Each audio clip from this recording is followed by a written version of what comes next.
ഗീതയിലെ ശ്ലോകമുറവിട്ട് ഭക്തരെ നിർവചിച്ച് മുഖ്യമന്ത്രി പിണറായി വിജയൻ.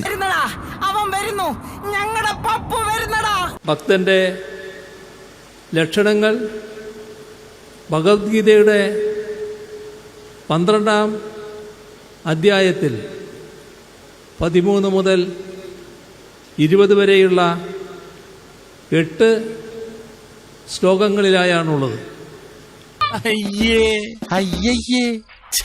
അതിലേറ്റവും പ്രധാനപ്പെട്ടത് 1 2 3 4 അദ്വേഷ്ട സർവഭൂതാനാം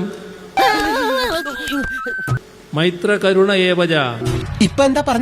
എന്തും ക്ഷമിക്കുകയും സഹിക്കുകയും ചെയ്യുന്നവനും ആയിരിക്കും ഭക്തൻ എന്നതാണ് ആ ഗീതാ നിർവചനം. അതിന് നിരക്കുന്ന തരത്തിലുള്ള ഭക്തിയുള്ളവരുടെ സംഘവുമാണ് സത്യത്തിൽ ഇത്.